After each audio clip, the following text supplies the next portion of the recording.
Bismillahirrahmanirrahim. Dear students, I am Dr. Muhammad Wakil Rahman, PhD in Physics. I am Professor at Government Postgraduate College Gojra.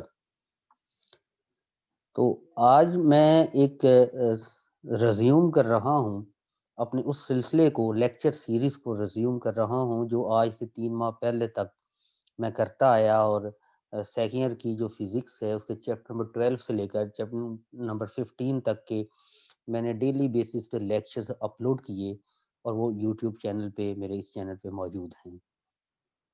आज से मैं chapter number 16 जो कि alternating current का chapter है, this is very much important chapter. और इसमें understanding इसकी जो है वो थोड़ी सी ट्रिकी है, थोड़ा सा डिफ़िकल्ट है, लेकिन आई विल ट्राई कि मैं इसे सिंप्लीफाइड वे में आपको कन्वे कर सकूं।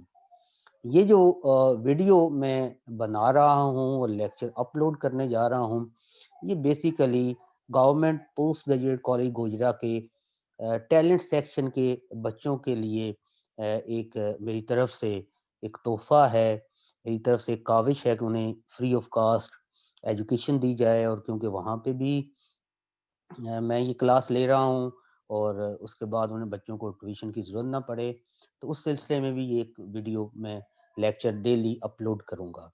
और इसकी दूसरी रीज़न ये है क्योंकि हमारे पास स्टूडेंट्स, आधे स्टूडेंट्स एक दिन आ रहे हैं और आधे स्टूडेंट्स दूसरे दिन आ रहे हैं। इस तरह से ये होता है कि हमें एक लेक्चर अगेन एंड अगेन पढ़ाना पड़ता है। तो मैंने ये सोचा है कि मैं जो क्लास में लेक्चर दूंगा उसी लेक्चर की शाम को लेक्चर रिकॉर्ड करके भी अपलोड करूंगा, ताकि जो बच्चे घर में भी बैठ के उस दिन वो वाला लेक्चर पढ़ें जो क्लास में पढ़ाया गया है, और जो दूसरे दिन पढ़ाया जाएगा वो जो दूसरे बच्चे आएंगे तो वो जो पहले दिन वाले बच्चे हैं वो दूसरे दिन वाले बच्चों वाला लेक्चर भी दूसरे दिन यूट्यूब से वो पढ़ सकेंगे। तो इसमें बाकी तमाम स्टूडेंट्स जो एफएससी के स्टूडेंट्स हैं गवर्नमेंट कॉलेज के अलावा, वो भी हमारे बच्चे हैं, हमारे मुल्क का सरमाया है। हम उन्हें भी वेलकम करते हैं और रिक्वेस्ट करते हैं उनसे कि ये आप इस चैनल को सब्सक्राइब करें और इसे डेली फॉलो करें, देखें, तो ये आपके लिए बेनिफिशियल होगा इंशाल्लाह। तो आज हम लोग स्टार्ट करने जा रहे हैं अल्टरनेटिंग करंट। तो इसके इस चैप्टर के जो इनिशियल में जो चंद टर्मिनोलॉजीज हैं, आज हम उनका जायजा लेंगे। सबसे पहले हम देखेंगे कि अल्टरनेटिंग करंट होता क्या है, जिसे हम उर्फ आम में एसी कहते हैं। What is meant by AC? Alternating current AC क्या है, इसे हम देखेंगे। बेटा, इससे पहले चैप्टर नंबर 15 में आप एसी जनरेटर के बारे में पढ़ चुके हैं, अल्टरनेटिंग करंट जनरेटर के बारे में पढ़ चुके हैं। और वहां पे आपने जो उस जनरेटर से वोल्टेज आप जनरेट होती है या करंट जनरेट होता है, तो वोल्टेज के लिए आप इक्वेशन लिखते हैं V equals V not sine theta, या थीटा को हम लिखते हैं sign theta can be written as omega t sin omega t, where omega is the angular frequency of the armature। जो कॉइल आप घुमा रहे थे मैग्नेटिक फील्ड में, जिससे आप करंट इंड्यूस कर रहे हैं, वोल्टेज इंड्यूस कर रहे हैं, उसकी जो फ्रीक्वेंसी है वो ओमेगा है, और वही जनरेटेड वोल्टेज की भी फ्रीक्वेंसी होगी।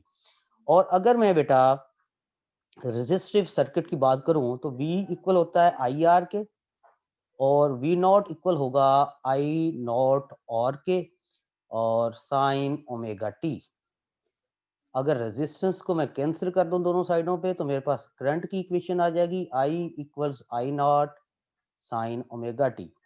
तो बेटा ये अल्टरनेटिंग करंट और ये अल्टरनेटिंग वोल्टेज की इक्वेशंस हैं जो आपने गवर्न की या ड्राइव की लास्ट चैप्टर। और उसी अल्टरनेटिंग करंट को हम इस चैप्टर में स्टडी करेंगे कि अल्टरनेटिंग करंट होता क्या है, अल्टरनेटिंग करंट रेजिस्टर में किस तरह से बिहेव करता है, how does it behave in inductive and capacitive circuit. फिर हम इनका कॉम्बिनेशन देखेंगे कि रेजिस्टर और इंडक्टर लगा हो तो फिर इसका बिहेवियर कैसा हो जाएगा, या रेजिस्टर और कैपेसिटर लगा हो तो फिर क्या बिहेवियर होगा, और अगर तीनों लगे हुए हो तो फिर क्या बिहेवियर होगा। तो ये बड़ा ट्रिकी और बड़ा कॉन्सेप्चुअल चैप्टर है। इसे डेली पढ़ना और इसके लिए डेली लेक्चर सुनना बड़ा ज़रूरी है, अगर आप इसे अंडरस्टैंड करना चाहते हैं। तो बेटा बात क्या है, what is meant by alternating current? Alternating quantity वो होती है जो एक खास टाइम के बाद अपने आप को रिपीट कर रही होती है। मीन्स ये पीरियोडिक, यानी एक जस्ट लाइक मैं अगर यहाँ पे इक्वेशन लिखना चाहूँ, शायद पीरियोडिक भी इसकी प्रॉपर डेफिनेशन ना हो। अगर कोई सीरीज ऐसी हो, एक प्लस है, फिर माइनस है, फिर प्लस है, फिर माइनस है, फिर प्लस है, फिर माइनस है, इसे हम कहते हैं अल्टरनेटिंग सीरीज। क्या कहते हैं? Alternating series. जो अल्टरनेटिंग करंट है, ये एक ऐसा करंट है जो एक खास टाइम के बाद अपनी डायरेक्शन को रिवर्स करता है। लेट्स सपोज ये रिवर्स क्यों करता है, ये हमें जानना पड़ेगा। अल्टरनेटिंग करंट जनरेटर की साख्त को देखना पड़ेगा। बट इन नटशेल मैं इसे ऐसे बता सकता हूँ कि लेट्स सपोज ये हमारे पास एसी जनरेटर है, और इसका जो टर्मिनल ए है ये किसी टाइम पे पॉजिटिव है और बी नेगेटिव है। तो इन फर्स्ट हाफ, यानी जब हम घुमाते हैं कॉइल को, तो ये कॉइल है, ये इस तरह है। अगर इसे मैं घुमा के अगर इसे मैं रोटेट करवाऊंगा तो ये यहाँ पे आधा घूमेगी, अगेन रोटेट करवाऊंगा तो ये कंप्लीट घूम जाएगी। तो ये हाफ रोटेशन यहाँ से लेकर यहाँ तक जाते हुए जो टाइम लगेगा उसे मैं half of the time period कहूंगा, और जो कंप्लीट रोटेशन है उसके लिए फुल टाइम पीरियड कहूंगा। In first half of the time period, let's suppose terminal A is positive and terminal B is negative. तो जो current will flow from conventional current from positive to negative, तो load resistor में जो current है ये downward direction में flow करेगा। और जब ये हाफ साइकिल कंप्लीट हो जाएगा और नेक्स्ट साइकिल स्टार्ट होगा, तो जो पॉजिटिव टर्मिनल है वो नेगेटिव हो जाएगा और नेगेटिव पॉजिटिव हो जाएगा। बैटरी की पोलैरिटी चेंज हो जाएगी, और and on the reversal of the polarity of the battery, current जो है अपनी डायरेक्शन रिवर्स कर लेगा। पहले करंट डाउनवर्ड डायरेक्शन में जा रहा था, अब करंट अपवर्ड डायरेक्शन में जाएगा। फिर वो पहले वही सिचुएशन आ जाएगी, करंट डाउनवर्ड है, फिर दूसरे वही सिचुएशन, करंट अपवर्ड है। इस तरह करंट कंटिन्यूसली अपनी डायरेक्शन को रिवर्स करता रहेगा, और इसे हम अल्टरनेटिंग करंट भी कहते हैं। और इस ये जिस वोल्टेज की वजह से बन रहा है उसे हम अल्टरनेटिंग वोल्टेज कहेंगे। और अगर मैं इसका ग्राफ ड्रा करूं, इक्वेशन V इक्वल है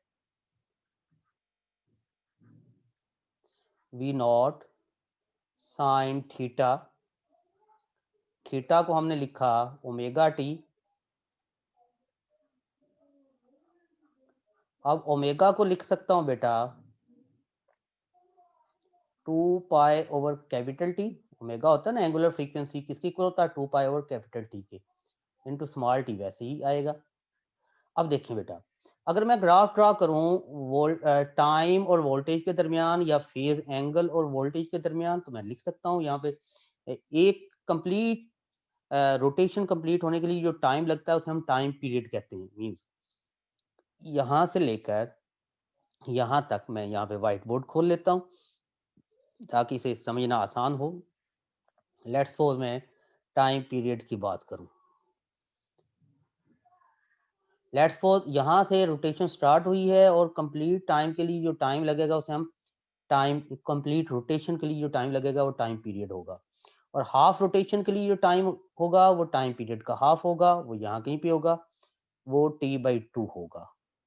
और एक क्वार्टर के लिए, मीन्स क्वाइल यहाँ से लेट्स सपोज अगर शुरू हुई है तो यहाँ पर जाने के लिए एक क्वार्टर के लिए देखेंगे तो इसका हाफ होगा। तो इसका हाफ क्या होगा? T/2 का हाफ क्या होगा? T/4, capital T/4। Capital T is time period, time required to complete one rotation. तो इसका मतलब है यहाँ से जीरो से लेकर यहाँ तक का टाइम है T/4, कैपिटल T/4। एक और कैपिटल T/4 ऐड करोगे तो कैपिटल T/2 हो जाएगा, और एक और कैपिटल T/4 ऐड करोगे तो 3T/4 हो जाएगा। अब हमारे पास इक्वेशन क्या है? V equals V not sine omega क्या था? 2 pi over capital T into small T. अब थीटा जो किसकी इक्वल है? ओमेगा टी की है, जो क्या है? 2 pi over capital T into small T. अब बेटा यहाँ पर हम थीटा की वैल्यू को डिफाइन कर सकते हैं at different values of time. ये टाइम की वैल्यू है। जब टाइम जीरो होगा थीटा भी, अगर मैं यहाँ पे टी की जगह पे 0 लिखूं तो theta will be equal to 0। जब टाइम t/4 होगा तो बेटा मैं थीटा लिख सकता हूँ। थीटा की इक्वेशन क्या है, 2 pi over capital T into small T, that is t/4। तो इसे मैं लिख सकता हूँ, ये इससे कैंसिल हो जाएगा, ये π/2 रेडियन बनेगा। और अगर स्मॉल टी इक्वल हो जाए कैपिटल t/2 तो थीटा क्या हो जाएगा, 2 pi over capital T into small T क्या है बेटा, कैपिटल t/2। तो टी से कैंसिल, टू से cancel, theta will be equal to pi radian. इसी तरह इससे आगे चले जाएं तो स्मॉल टी को मैंने क्या लिखा हुआ है, 3t/4। Theta is equal to 2 pi over capital T into small T क्या है, 3t/4। तो ये इससे कैंसिल, तो दिस विल बिकम, ये कैंसिल होकर 2 हो जाएगा, 3π/2 रेडियन। और जब स्मॉल टी हो जाए बेटा कैपिटल टी के इक्वल तो थीटा क्या होगा, 2 pi over capital T into small T भी कैपिटल टी है, कैंसिल हो गया, तो theta will be equal to 2 pi radian. अब जरा गौर करना है। अब देखें टाइम टी इक्वल 0 पे थीटा 0 है, तो अगर ये थीटा 0 हो जाए तो साइन 0 0 होता है, तो हमारे पास जो वोल्टेज की वैल्यू होगी वो 0 होगी। जब t इक्वल हो जाए कैपिटल t/4 तो थीटा हो जाएगा π/2 रेडियन। π/2 रेडियन 90 डिग्री होता है और साइन 90 डिग्री 1 होता है। तो अगर v equals v0 into sine 91 है तो v की वैल्यू क्या हो जाएगी, v0 की इक्वल, जो कि मैक्सिमम वैल्यू ऑफ वोल्टेज है, जिसे हम पीक वैल्यू कहते हैं। फिर अगेन ये दोनों हमारे पास टाइम हो गए, इसके बाद इस टाइम पे आएंगे तो कैपिटल t/2 होगा, तो एंगल क्या बना, पाई रेडियन, साइन पाई 0 होता है, अगेन वोल्टेज 0 हो गया। ये वाला टाइम भी हमने कवर कर लिया। और अब जब ये वाला टाइम आएगा तो एंगल क्या बनेगा, 3π/2, 3t/4 टाइम पे एंगल क्या बनेगा, 3π/2 रेडियन, जो 270 डिग्री होता है, और साइन 3π/2 -1 होता है। और इसकी वैल्यू वोल्टेज की वैल्यू अगर यहाँ पे -1 लिखूं तो -v0 होगा, मींस अपोजिट डायरेक्शन में मैक्सिमम वोल्टेज होगा। और जब स्मॉल टी कैपिटल टी के इक्वल हो जाए तो थीटा 2 पाई हो जाएगा, साइन 2 पाई 0 होता है, दिस विल अगेन बिकम 0। और अगर मैं इसकी कुछ ग्राफ ड्रॉ करूं तो ये कुछ इस तरह का ग्राफ आएगा, जिसे हमने यहाँ पर अपने इस मैकेनिज्म में शो किया हुआ है, इधर हम देख सकते हैं। तो ये कुछ इस तरह का ग्राफ आएगा। और हमें पता चल गया कि इसके कोरिस्पॉन्डिंग हमने एंगल भी लिखे हुए हैं। यहाँ पे टाइम 0 है तो एंगल भी 0 रेडियन है, टाइम कैपिटल t/4 है तो एंगल π/2 है, टाइम कैपिटल t/2 है तो एंगल पाई रेडियन है, टाइम कैपिटल टी 3t/2 नहीं बेटा, ये 4 होगा, यहाँ पर वी हैव टू राइट 4, ये 2 नहीं है, ये जिस बुक से मैंने अभी उठाया तो उसने गलत लिखा होगा, ये 3t/4 होगा। तो अगर ये टाइम 3t/4 है तो angle will be 3π/2 radian, and if this time is capital T angle will be 2 pi radian. तो बेटा इस तरह से अगर हम देखें तो इधर इस साइकिल में देखें, पहले करंट बढ़ रहा है एक डायरेक्शन में, यहाँ पे जाके मैक्सिमम हुआ, फिर कम होना शुरू हो गया, लेकिन करंट की डायरेक्शन वही है। फर्स्ट हाफ साइकिल में लेट्स सपोज करंट इस तरह से फ्लो कर रहा है। In second half cycle current again बढ़ना शुरू हुआ but in opposite direction, means अगर ये टूवर्ड्स राइट है तो ये क्या होगा, टूवर्ड्स लेफ्ट होगा। इसी तरह फिर दोबारा से ये वाला सिचुएशन आ जाएगी, करंट टूवर्ड्स राइट होगा, फिर टूवर्ड्स लेफ्ट होगा। इस तरह से करंट कंटिन्यूसली अपनी जो डायरेक्शन है वो रिवर्स करता रहेगा। बेटा यही ग्राफ वोल्टेज के लिए आएगा, यही करंट के लिए आएगा, क्योंकि voltage and current both are in phase, यानी रेजिस्टिव सर्किट की बात कर रहा हूँ। V equals V0 sine omega T, इसी तरह I इक्वल होता है I0 साइन ओमेगा टी। तो दोनों का फेज एंगल और टाइम सेम होगा, जस्ट इनके वोल्टेज, ये जो एम्पलीट्यूड है ना, मैक्सिमम साइन और कॉस के कोफिशिएंट को एम्पलीट्यूड कहते हैं। ये एम्पलीट्यूड है मींस मैक्सिमम करंट, ये भी एम्पलीट्यूड है, ये मींस मैक्सिमम वोल्टेज। इसकी वैल्यू में डिफरेंस आएगा। करंट की वैल्यू इससे, अगर मैं करंट के लिए ग्राफ ड्रॉ करूं तो ऐसी ही आएगी, लेकिन करंट की वैल्यू, करंट का जो एम्पलीट्यूड है वो कंपैरेटिवली इससे कम होगा। ये करंट के लिए है, और ये वोल्टेज के लिए है क्योंकि करंट होता है V डिवाइडेड बाई R, और अगर रजिस्टर की वैल्यू ग्रेटर देन 1 है, मींस फ्रैक्शन में नहीं है, तो I की वैल्यू जो है वो लेस देन V होगी। लेकिन अगर R की वैल्यू फ्रैक्शन में है, then I will be greater than voltage. बेटा ये this is known as alternating voltage and alternating current. और ये जो इक्वेशंस लिखी हैं, इन दोनों इक्वेशंस में अगर देखें तो इसमें अगर कोई वेरिएबल है तो टाइम वेरिएबल है, मींस टाइम के चेंज होने से वोल्टेज और करंट की वैल्यू चेंज होती है। लिहाजा हम इन्हें कहते हैं these are the instantaneous values of voltage and instantaneous values of current, यानी एट एनी टाइम टी की वैल्यू आप लिखें तो आपको वोल्टेज और करंट की जो वैल्यू है वो मिलेगी। इसी तरह बेटा अब अगर हम बात करें पीक वैल्यू क्या है, पीक टू पीक वैल्यू क्या है, और रूट मीन स्क्वायर वैल्यू क्या है, तो ये बड़ी इजी चीजें हैं। अभी हम अगर वही ग्राफ जो हमने पहले बनाया बेटा, वोल्टेज के लिए ड्रॉ करें या करंट के लिए ड्रॉ करें, लेट्स सपोज मैं इसे ड्रॉ कर रहा हूं वोल्टेज के लिए। ये टाइम या फेज एंगल भी आप इसे ले सकते हैं, और ये वोल्टेज। और अगर आप लिखना चाहते हैं अपनी रिवीजन के लिए, तो यहाँ पे टाइम क्या होगा, 0, capital T by 2, capital T by 4। यहाँ पे I can write this as capital T by 4, ये हो जाएगा कैपिटल T बाई 2, ये क्या हो जाएगा 3T बाई 4, ये कैपिटल T हो जाएगा।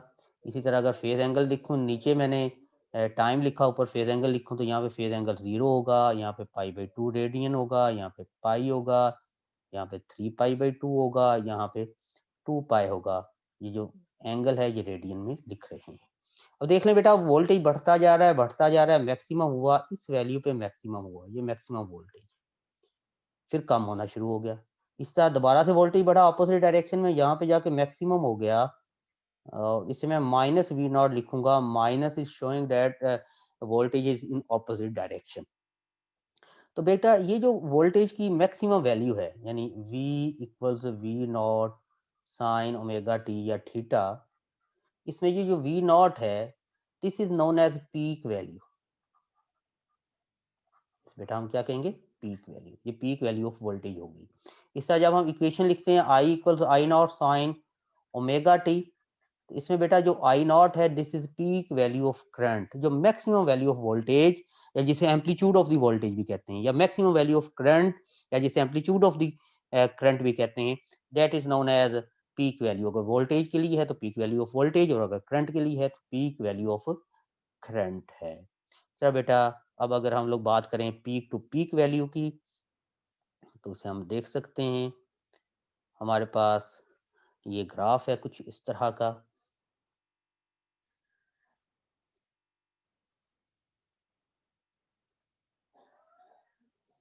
ये हमारे पास वी नॉट एक पीक है, ये अपोजिट पीक है, इसकी मैग्नीट्यूड तो वी नॉट ही है, बट डायरेक्शन अपोजिट है। बेटा ये पीक, ये वाली पीक,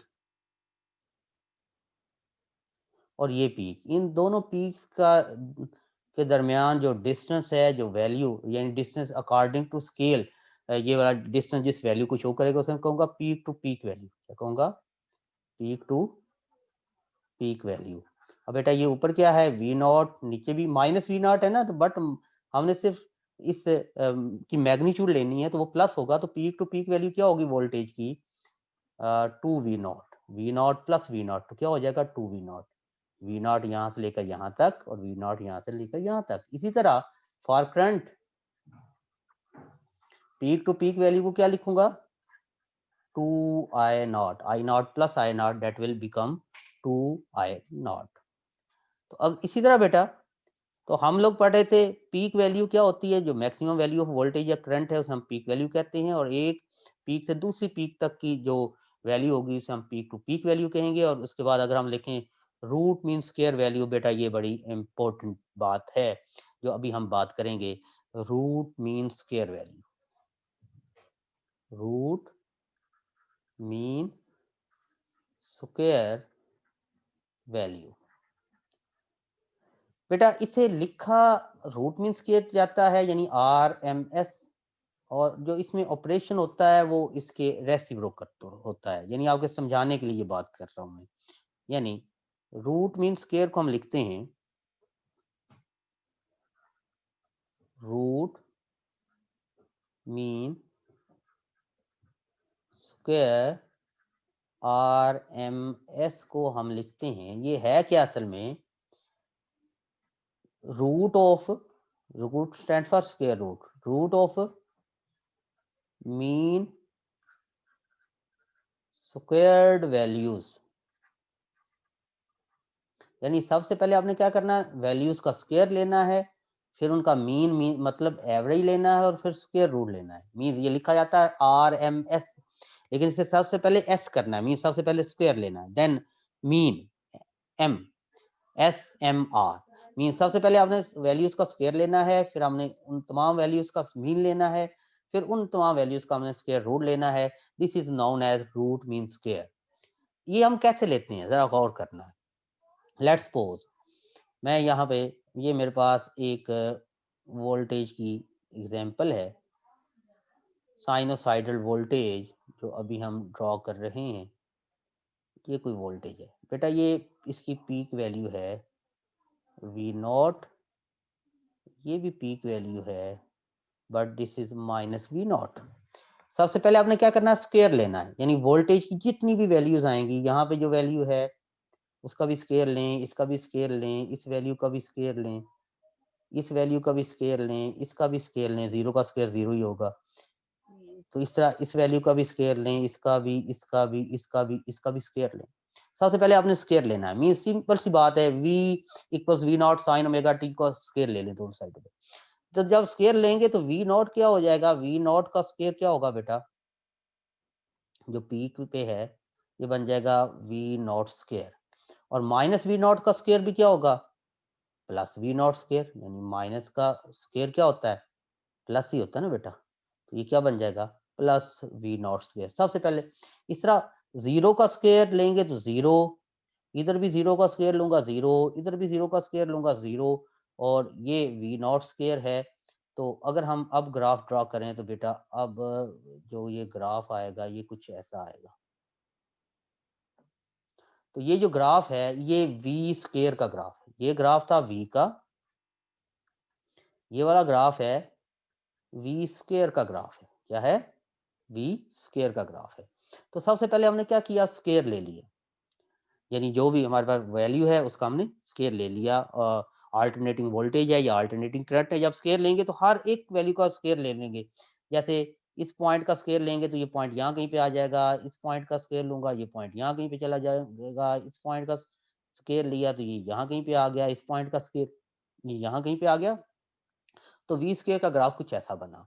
तो हमने क्या करना था, RMS सबसे पहले स्क्वायर लेना था, हमने ले लिया। इसके बाद हमने लेना है मीन। बेटा ये बड़ा क्रिटिकल मैटर है, मीन कैसे लेना है, अक्सर हमें नहीं पता होता और अक्सर समझने में प्रॉब्लम हो जाता है स्टूडेंट्स को। तो मीन जरा देखिएगा कि हमने मीन कैसे लेना है। बेटा अगर हम देखें तो इसके 4 क्वार्टर हैं, जो वी स्क्वायर का ग्राफ है ना, 4 क्वार्टर हैं। एक क्वार्टर ये है 0 से V0 स्केल तक, ये वाला क्वार्टर। दूसरा V0 स्केयर से अगेन 0, ये वाला क्वार्टर। फिर अगेन 0 से V0 स्केयर, ये वाला क्वार्टर। अगेन V0 स्केयर से 0, ये वाला क्वार्टर। देयर आर 4 क्वार्टर, कहते हैं ये 1/4 को। There are 4 quarters in this cycle. अगर पहले क्वार्टर में देखें तो 0 से V0 स्केयर पे गए तो इसका मीन क्या होगा, 0 प्लस V0 स्केयर, तो डिवाइडेड बाई 2, तो क्या हो जाएगा, हाफ V0 स्केयर। ये फर्स्ट क्वार्टर, क्वाड्रेंट नहीं quarter of cycle. Second quarter, quarter of cycle में अगर देखें तो आप V0 से 0 पे आए, V0 square plus 0 divided by 2, तो क्या बन गया, हाफ V0 स्क्वायर। इस तरह बेटा अगर हम थर्ड क्वार्टर में चले जाएं, 0 से V0 स्क्वायर तो क्या होगा, 0 plus V0 square divided by 2, तो ये क्या बन गया, हाफ V0 स्क्वायर। और अगर बेटा मैं फोर्थ क्वार्टर में चला जाऊं तो ये V0 स्क्वायर से 0 है, तो V not square plus 0 divided by 2, तो क्या बन जाएगा हाफ वी नॉट स्क्वायर।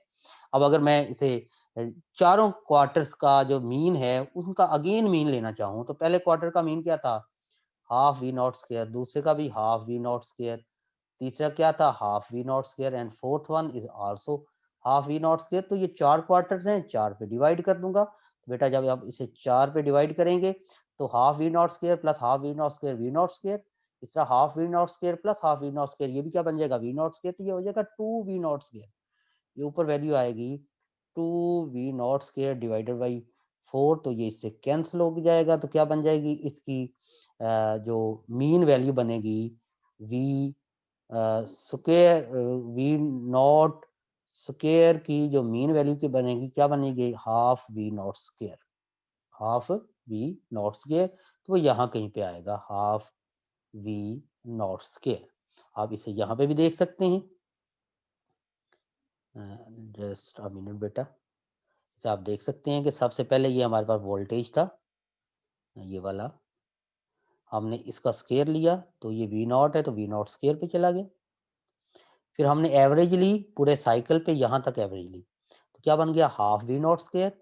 और अब लास्ट काम हमारे पास रह गया है कि हमने स्क्वायर भी ले लिया, मीन भी ले लिया, अब स्क्वायर रूट रह गया है, तो हाफ वी नॉट स्क्वायर का अगर मैं अंडर रूट ले लूँ तो बेटा ये क्या बन जाएगा, वैल्यूज का पहले स्क्वायर लिया था, फिर एवरेज ली थी और फिर अंडर रूट लिया था, और इसे हम कहते हैं V R M S. Average को लिखने का बेटा ये तरीका होता है, एवरेज सबसे पहले स्क्वायर लिया, फिर एवरेज ली, फिर अंडर रूट ले लिया, तो वी आर एम एस अब किसके इक्वल आ गया बेटा 1/2 under root V not square, under root से स्क्वायर कैंसिल हो गया, तो 1/2 under root into V not, या फिर इसे लिखते हैं 0.7 इंटू वी नॉट, तो V R M S will be equal to 0.7 into V not. Similarly अगर मैं लिखूं आई आर एम एस इसी एनालॉजी की बेस पे, तो I can write this as I R M S is equal to 0.7 into I not. Clear है बेटा, तो this is the root mean square value, तो आप ऐसे लिख सकते हैं।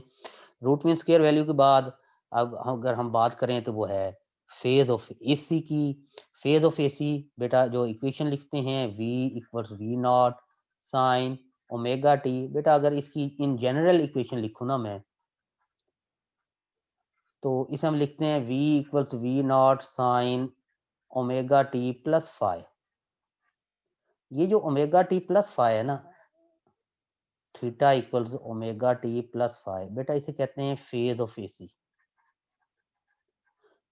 फेज ऑफ एसी, ये एसी का फेज है, और इसमें ये जो ओमेगा फाई है ये फेज कांस्टेंट है। ये हमें इनिशियल वैल्यू के करंट कहाँ से स्टार्ट हो रहा था, क्या वो जीरो से स्टार्ट हो रहा था, मैक्सिमम से स्टार्ट हो रहा था, या किसी और जगह से स्टार्ट हो रहा था, या करंट या वोल्टेज दोनों में से जिसकी भी आप बात कर रहे हैं, या फिर ये हमें बताएगा कि इनिशियली जो हमारी वो आर्मेचर था उसकी पोजीशन कौन सी थी, ये वाली थी, ये वाली थी, ये वाली थी, ये वाली थी, ये वाली थी। फाइव फेज कांस्टेंट हमें बताता है, इसे हम नॉर्मली जीरो लेते हैं, तो जीरो लेंगे तो फिर हमारे पास फेज कांस्टेंट की वैल्यू जो है फेज की वैल्यू ओमेगा टी आएगी, लेकिन इन जनरल जो फेज है उसमें फाई होगा, और जब अकेला थीटा इक्वल्स ओमेगा टी हो तो it means phi is zero, phase constant is zero. और याद रखिएगा फेज कांस्टेंट इनिशियल वैल्यू को तो शो कर सकता है but it can not alter the shape of the wave, wave की शेप को चेंज नहीं कर सकता, this is known as phase of AC. अब सवाल ये है वो v equals V not sine omega T plus five लिखने का मकसद क्या था, क्योंकि बुक में तो प्लस फाइव नहीं है, अगर मैं उसे ना भी लिखता तो आपके लिए आसानी होती समझने के लिए, या मुझे उसे एक्सप्लेन करने की जरूरत ना होती। तो बेटा फेज लैग और फेज लीड में इसका कॉन्सेप्ट बड़ा इंपॉर्टेंट है। जस्ट लाइक मैं देखता हूँ कि मेरे पास दो वेव्स हैं, ये वेव्स मैंने खुद ड्रॉ करना ज्यादा मुनासिब समझा है, बजाय कि मैं इसके लिए बुक से जो है वो ग्राफ उठा के लगा दूं, तो उसकी बजाय अगर मैं इसे खुद ड्रॉ करूंगा तो आई थिंक ये आपके लिए को समझने में आसानी होगी। ये एक वेव है, wave number one. Let's suppose एक वेव नंबर टू है, वो स्टार्ट हो रही है मैक्सिमम से, ये मैक्सिमम, ये जीरो, ये नेगेटिव पे मैक्सिमम, फिर जीरो, फिर पॉजिटिव पे मैक्सिमम, तो ये यहाँ से स्टार्ट हो रही थी। अगर बेटा इसका मैं ग्राफ ड्रा करूँ, ये भी साइनोसाइडल वेव ही है, but it it is being started from extreme position. अब देखें बेटा, ये वेव नंबर 2 है। अब वेव नंबर 1 का फेज एंगल लिखता हूँ नीचे, वेव 1 के लिए। तो यहाँ पे ये 0 है, तो 0 पे फेज एंगल क्या होता है? 0। आपने पहले हमने फेज एंगल निकाले। फिर ये पॉजिटिव पीक हुआ तो क्या हुआ? π/2। फिर नेगेटिव पीक हुआ पाई, सॉरी 0 से मैक्सिमम, मैक्सिमम पे से 0 पाए, और फिर नेगेटिव पीक है तो क्या हो जाएगा? 3π/2, एंड अगेन 0 हो गया तो क्या हो गया? 2 पाए। ये जो वेव फॉर्म नंबर 1 है उसके लिए। अगर मैं वेव फॉर्म नंबर 2 के लिए ऊपर लिखूं, ये वेव फॉर्म नंबर 1 के लिए फेज एंगल नीचे लिखा है। वेव फॉर्म नंबर 2 को देखें तो ये स्टार्ट ही पॉजिटिव पीक पे हो रहा है, तो पॉजिटिव पीक पे फेज एंगल क्या होता है? π/2 का। पॉजिटिव पीक के पास 0 आया तो पाई, 0 के बाद नेगेटिव पीक आया तो क्या हो गया? 3π/2। इस नेगेटिव पीक के पास फिर 0 आया तो 2 पाई, 2 पाई को हम 0 भी कहते हैं। अगेन ये पॉजिटिव पीक पे चला गया तो क्या हो गया? π/2। अब देखें, अगर इन दोनों को, एक तो बड़ा आसान सा तरीकाकार है कि एक को साइन वेव ले लूं, एक को कोसाइन वेव ले लूं, समझना आसान हो जाएगा। लेकिन अगर मैं दोनों को साइन की फॉर्म में समझना चाहूँ तो फिर क्या है? देखिए बेटा, एक वेव है मेरे पास, वेव 1 के लिए मैं एक जनरल इक्वेशन लिखता हूँ, v = v0 sin omega t plus phi। For wave 1 phase constant is 0, phase constant 0 है, तो मेरे पास इक्वेशन क्या हुई? v = v0 sin omega t। For wave 2, बेटा वेव 2 में फाई है, जो यहां पर है वो है π/2 रेडियन या 90 डिग्री। अब जरा इक्वेशन देखिएगा क्या बना है, v = v0 sin omega t plus π/2। π/2 will convert the sine into cosine v0 cos omega t। तो देखें बेटा, तो cos मैक्सिमम पीक से, यानी cos 0 हो ना तो cos 0 1 होता है, मैक्सिमम से स्टार्ट होता है, और साइन कहां से स्टार्ट होता है? मिनिमम से स्टार्ट होता है। अब देखें दोनों का फेज क्या था। पहले वाली वेव का फेज है ओमेगा टी, और दूसरी वाली वेव का फेज क्या है? Omega T plus π/2। तो फेज डिफरेंस कितना हुआ? डेल्टा फाई, डेल्टा थीटा कह लो या फेज डिफरेंस कह लो, क्या हो गया? दूसरे का फेज क्या है? Omega T plus π/2। इसमें से माइनस कर दो पहले का फेज, वो क्या है? Omega T. तो हमारे पास फेज डिफरेंस कितना आएगा? π/2। तो मैं कहूंगा दोनों में फेज डिफरेंस कितने का है? π/2 का। और मैं कहूंगा जो फेज, जो वेव नंबर 2 है, wave number 2 is leading wave 1 by the angle of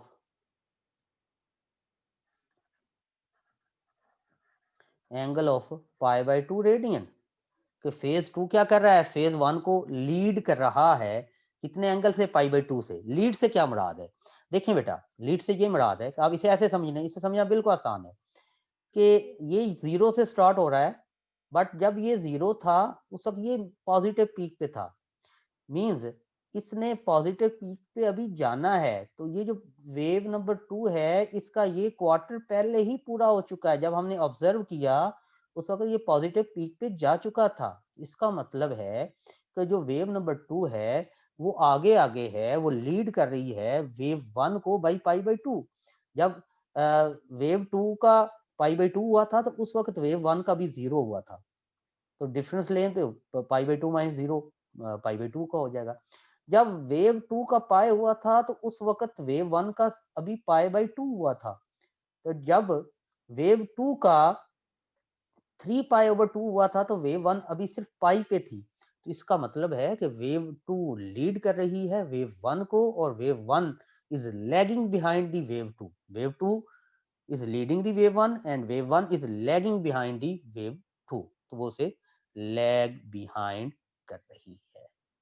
और इसके बाद आखिरी जो हमारे पास जो टर्मिनोलॉजीज पढ़ रहे हैं, उन टर्मिनोलॉजीज में सबसे जो आखिरी फंडामेंटल चीज है जिसे हमने पढ़ना है, जिसके बाद हम एसी सर्किट्स की बात करेंगे आने वाले लेक्चर्स में, लेकिन एक बात आप तमाम दोस्तों से रिक्वेस्ट है कि सबसे पहले इस चैनल को सब्सक्राइब करें ताकि डेली की वीडियो आपको मिल सके। तो वो है vector representation of alternating quantity. इसे समझना बहुत जरूरी है। Without understanding this topic you will not be able to understand the upcoming lectures or upcoming topics of this chapter। ये बड़ा इंपॉर्टेंट है, इसके बगैर गुजारा नहीं होगा। बेटा बात ये है कि कोई भी अल्टरनेटिंग क्वांटिटी है उसे मैं उसकी वेक्टर रिप्रेजेंटेशन कर सकता हूँ। लेकिन मसला ये है कि अल्टरनेटिंग क्वांटिटी में जस्ट लाइक करंट ही ले लें, बढ़ रहा है कम हो रहा है, नेगेटिव साइड पे जा रहा है, बढ़ रहा है कम हो रहा है, तो कोई कांस्टेंट वैल्यू तो है नहीं, तो उस वेक्टर की हम लेंथ क्या लेंगे? फिर कभी वो वेक्टर टूवर्ड जो है वो करंट टूवर्ड्स राइट है, कभी टूवर्ड्स लेफ्ट है, तो उसकी डायरेक्शन कैसे सेट करेंगे? तो ये तमाम वो चीजें हैं जो हमने यहाँ पे डिसाइड करनी है कि how we can represent an alternating quantity with a vector. तो बेटा हम किसी भी अल्टरनेटिंग क्वांटिटी को एंटी क्लॉकवाइज रोटेटिंग वेक्टर की मदद से रिप्रेजेंट कर सकते हैं। मींस एनी अल्टरनेटिंग क्वांटिटी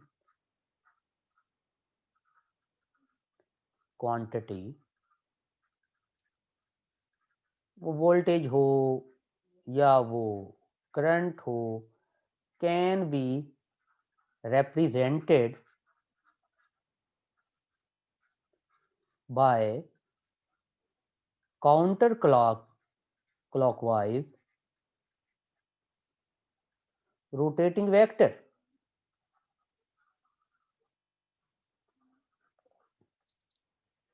उसे किसी भी काउंटर क्लॉकवाइज एक स्पेसिफिक किस्म के काउंटर क्लॉकवाइज रोटेटिंग वेक्टर की मदद से किसी भी अल्टरनेटिंग क्वांटिटी को, करंट हो वोल्टेज हो, मैं रिप्रेजेंट कर सकता हूं।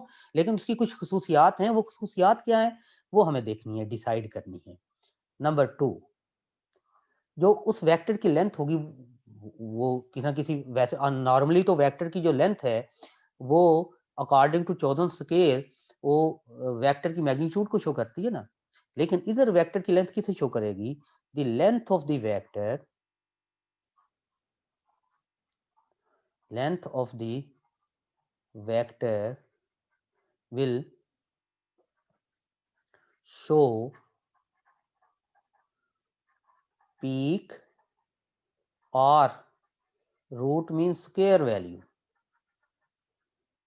According to scale, chosen scale. जो वेक्टर की जो लेंथ है वो या तो पीक वैल्यू ऑफ वोल्टेज या करंट को शो करेगी, या root mean square value of voltage या करंट को शो करेगी। लेकिन हमें मेंशन करना पड़ेगा कि इसकी लेंथ किसे शो कर रही है। आया ये पीक वैल्यू को शो कर रही है, आया ये रूट मीन स्क्वायर वैल्यू को शो कर रही है। और number 3, when vector lies along positive x-axis, then value of alternating quantity will be 0 and increasing। वहां पे 0 होगी लेकिन वो इंक्रीज होगी positively bye rotation of vector. क्योंकि हम बस कह रहे हैं कि ये जो वेक्टर होगा ये एंटी क्लॉकवाइज रोटेटिंग होगा, स्टेशनरी नहीं होगा, रोटेट कर रहा होगा। जैसे वो एंटी क्लॉकवाइज यानी ये अलोंग एक्स एक्सेस है तो करंट की या वोल्टेज की वैल्यू 0 होगी, और जैसे ही ये एंटी क्लॉकवाइज घूमेगा तो वोल्टेज या करंट की वैल्यू मैक्सिमम बढ़ना शुरू हो जाएगी पॉजिटिवली। और नंबर 4 के वो जो रोटेटिंग वेक्टर है उसकी फ्रीक्वेंसी किसकी इक्वल होनी चाहिए? Angular frequency of rotating vector, the angular frequency of anti-clockwise rotating vector should be equal to the angular frequency of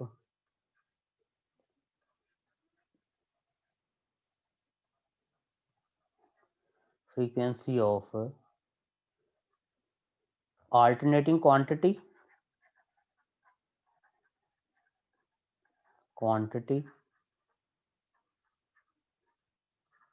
being represented।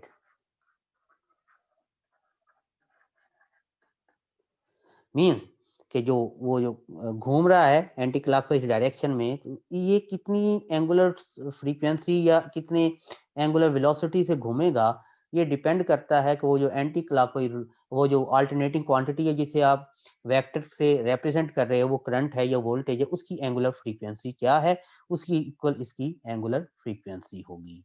तो बेटा इसे समझने के लिए हम ये जो हमने चारों पॉइंट्स लिए हैं, इन्हें हम कैसे समझ सकते हैं, तो इसकी हम एक प्रैक्टिकल एग्जांपल यहाँ पे देखते हैं। तो अभी हम वही बात कर रहे थे कि ये हमारे पास एक सॉरी सॉरी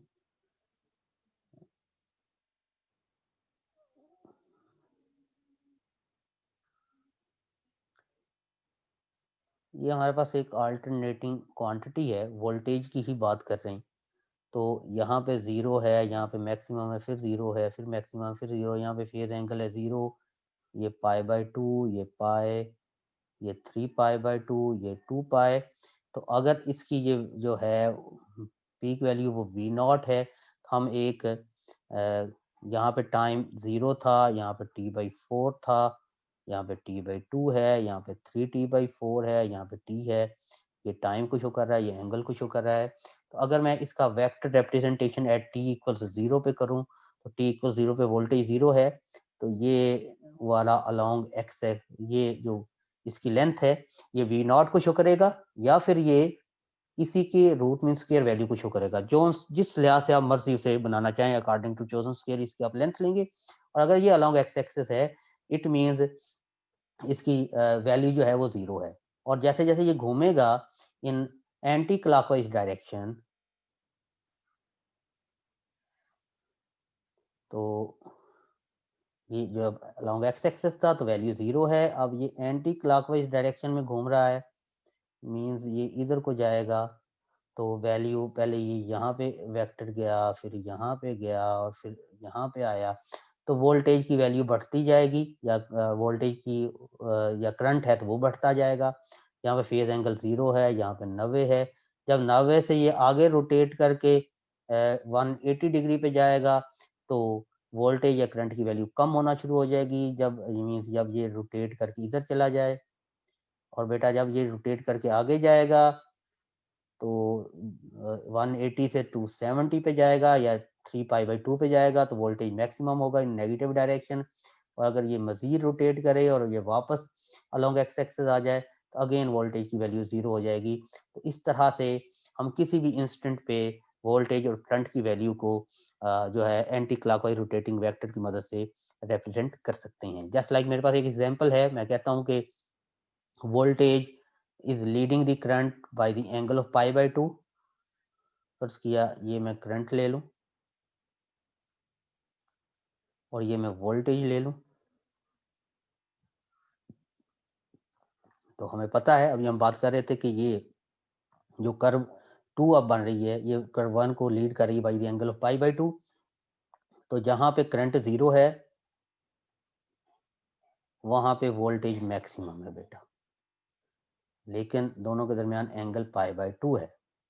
जब जब ये एंगल टाइम गुजरेगा, तो ये वाला एंटी क्लॉकवाइज डायरेक्शन में दोनों घूमेंगे, आई भी घूमेगा और वी भी घूमेगा, लेकिन दोनों के दरमियान जो फेज डिफरेंस है वो पाई/2 का ही रहेगा।